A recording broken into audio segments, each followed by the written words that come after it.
yang sudah diberikan hingga mampir ke IG live-nya Devita sambil menunggu Bu Pipit. Hari ini tema kita tentang anak nggak bisa diam, anak suka pilih-pilih makan, anak nggak kenal bahaya. Sebenarnya ada apa sih? Jadi kita coba mengupas sedikit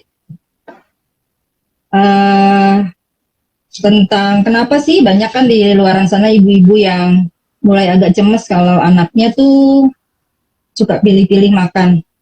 Anaknya tuh suka banyak sekali gerak, kadang yang terjal atau naik-naik yang kadang nggak tahu itu bahaya atau enggak. Banyak pertanyaan seperti itu. Kadang ada pertanyaan yang anak saya seperti ini nih, aktif nggak sih Bun? Gitu. Kayaknya Bu Pipit masih macet di jalan kayaknya ya. Harus pakai dijemput taksi online nih kayaknya nih. Bentar ya, kita masih tunggu Bu Pipit ya.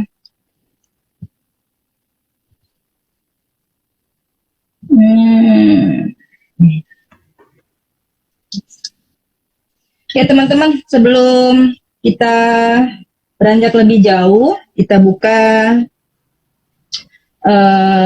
pertemuan ini atau bincang-bincang ini yang disebut dengan OB Jumsan, obrolan Jumat santai. Kenapa disebut obrolan Jumat santai? Pupit sudah bergabung ya.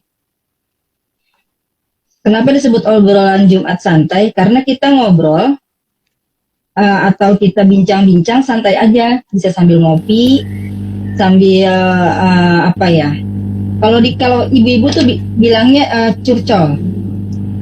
Oh ini Bu Pipit udah masuk nih.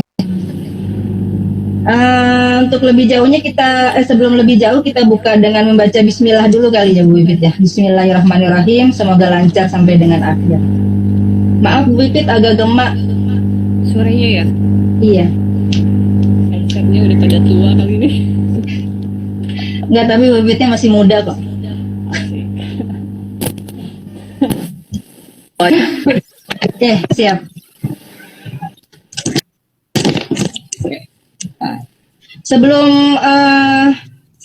Sebelum ibu-ibu atau emak-emak pada curhat, saya mau kenalin siapa sih Bu Pipit ini gitu.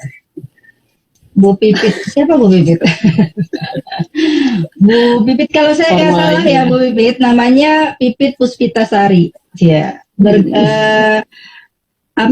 bergerak di bidang terapi bicara kurang lebih sudah 18 tahun, kurang lebih 18 tahun ya Bu Pipit ya? Udah lama ya.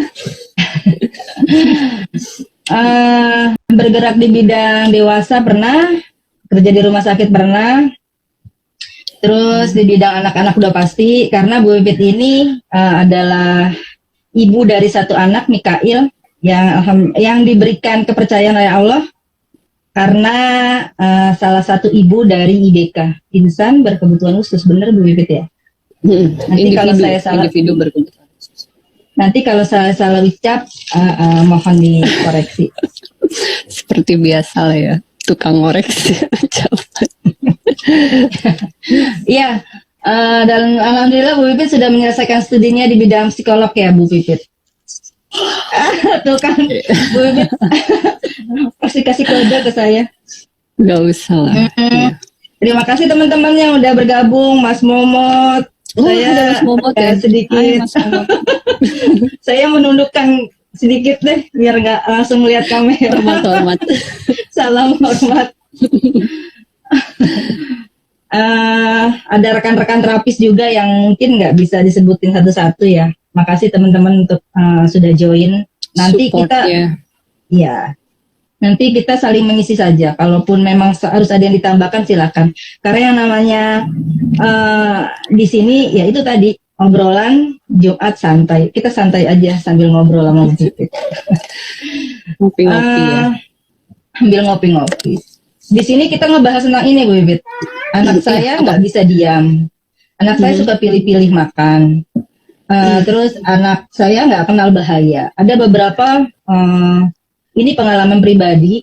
yang karena pada saat pandemi ini kita banyak berinteraksi di rumah, jadi ngobrol dengan emak-emak kanan kiri tuh waktunya lebih luang gitu. Dan banyak banget yang nanya kalau dia main sepeda atau dia berinteraksi sama teman-temannya, bilang tuh Bu kayak gitu tuh anak saya tuh. Ada polisi tidur naik sepeda langsung aja diterjal gitu, langsung aja nggak ada batasan. Itu kira-kira bahaya apa enggak gitu? Nggak seperti itu. Terus nanti ibunya nanya, anak saya dalam batas normal nggak sih Bu? Atau memang anak saya sudah jatuhnya hiperaktif gitu? Terus nanti kalau sudah ada lubang, terus dia jatuh, hebat sih dia nggak nangis, walaupun sudah lecet-lecet berdarah-darah, hebat sih nggak nangis. Tapi jadi khawatir juga buat saya, nanti pada saat saya mandi tiba-tiba saya nemuin luka yang lumayan agak dalam, kok nggak ada rasa ya, nggak ada penyampaian ke saya, Mas saya sakit loh mah, ini loh mah, itu tuh nggak ada. Tapi langsung diem aja, ini kenapa, baru cerita, baru saya obatin. Satu sisi saya senang karena anak saya ternyata Kuat ya. kuat, nggak seperti yang lainnya cengeng gitu. Tapi satu sisi saya khawatir juga Bu, nanti kalau lukanya terlalu dalam nggak bilang sama saya gimana. Seperti itu kurang lebih. Normal nggak sih Bu kalau itu tuh dia nggak kenal bahaya? Normal nggak sih anak saya atau dalam masih kategorinya masuknya ke dalam hiperaktif? Oke. Iya, itu statement-statement yang tidak jarang muncul di perbincangan kalau lagi di ruang klinik ya, lagi ngobrol sama ortu atau misalnya sekedar teleponan cerita atau konsultasi gitu. Informasi yang mungkin udah banyak di marketplace ya, di netizen gitu ya, di dunia web hari ini itu kan tentang orang tua mungkin udah familiar dengan istilah sensori integrasi, orang tua mungkin udah familiar dengan sensory processing disorder dan istilah-istilah yang menunjukkan bahwa kemampuan perkembangan di anak-anak tuh ada yang agak berbeda gitu polanya.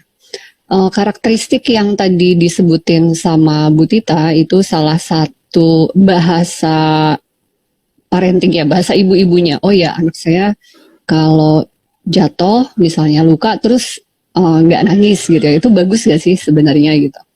Mungkin saya mundur ke informasi tentang batasan normal atau tidak normal ya. Mohon maaf di sini saya pakai istilah normal atau tidak normal, tidak untuk melabelisasi seolah-olah satu lebih baik dibandingkan yang lainnya, tetapi istilah normal dan tidak normal di sini untuk memberi kita koridor batasan bahwa yang saya maksud anak yang tidak punya problem perkembangan, yang saya maksud adalah anak yang punya problem perkembangan, atau bahasa yang diperhalusnya saat ini mungkin lebih banyak pakar-pakar menggunakan istilah tipikal untuk anak-anak yang tidak punya problem perkembangan, dan anak-anak atipikal, anak-anak yang memang punya problem perkembangan. Wih, Mas Momot, terima kasih. Siapa dulu dong gurunya ya, Mas Momot ya? Siapa dulu dong? Dulu kita dididiknya sama siapa dong? Jadi batasan normal sama tidak normal tuh seperti apa? Atau kapan sih kita ngelihat jatuh itu sakit dalam batasan normal dan jatuh tidak sakit itu dalam batasan normal gitu ya? Ini agak susah sih ya, Bu Tita, agak tricky gitu. Tapi saya suka membahasakan dengan bahasa ibu-ibu sehari-hari hanya untuk apa ya? Maksud saya tuh kayak sensitivitas kita sebagai orang tua untuk melihat anak, menilai anak, pakai aja sendiri, feelingnya sendiri, pakai instingnya sendiri. Itu benar nggak? Yang kayak gitu tuh benar nggak gitu? Karena ketika ngelihat misalnya anaknya jatuh segitu, kayaknya dia mestinya nangis deh, kok nggak nangis? Kan itu kayak feeling atau insting dari orang tua sebagai pengasuh utama bahwa bener nggak ya? Ada yang salah nggak nih gitu ya? Kayak semacam itu. Saya lebih senang menggunakan insting atau feeling orang tua untuk menilai kapan itu normal, sebutlah gitu ya. Kapan itu tidak normal? Kenapa? Karena dulu saya pernah nge-survey orang tua gitu ya, kecil-kecilan iseng aja untuk akhirnya menilai seberapa keren sih instingnya orang tua untuk menilai anaknya punya problem perkembangan atau tidak. Ternyata angkanya lumayan sih, walaupun nggak besar ya karena sampelnya sedikit. Sekitar 65% orang tua itu tahu anaknya punya problem dan akhirnya menemukan bahwa anaknya punya problem perkembangan ketika dia mengikuti instingnya bahwa kayaknya ada sesuatu yang salah sama anak saya. Walaupun tenaga kesehatan yang pertama kali ditemui bilangnya, anak ibu nggak apa-apa. Tapi feelingnya masih berasa nih.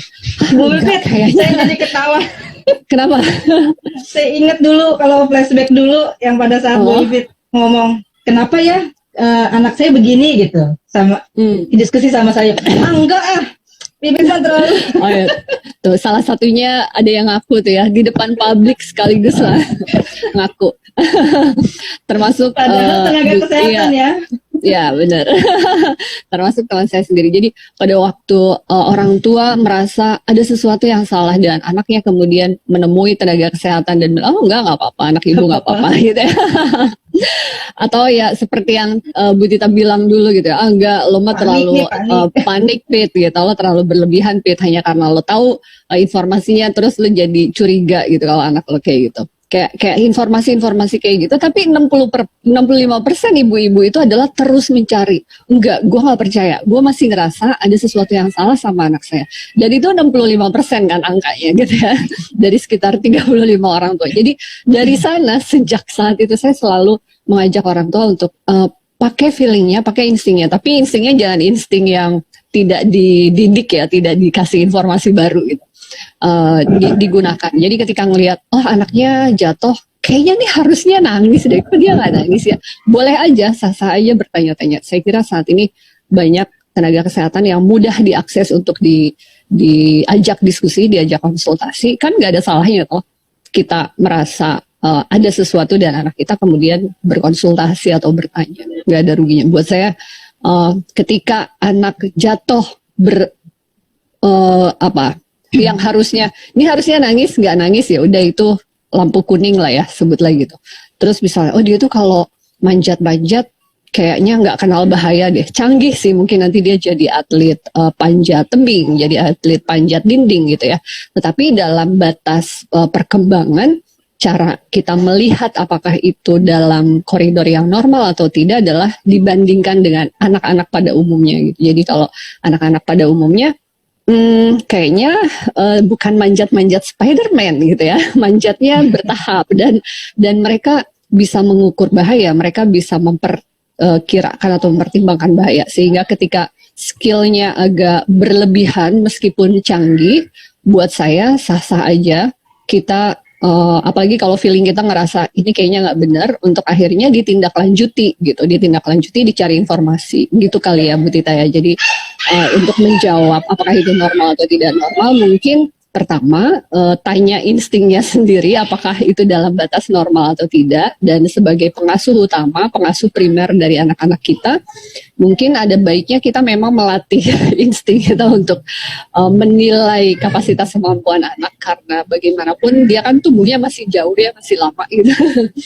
Yang kedua, ketika kita merasa ada sesuatu yang kayaknya tidak baik gitu ya, agak kurang, mungkin ditindaklanjuti dengan mencari informasi ke tenaga kesehatan yang berkompeten. Bukan IG Live. Mik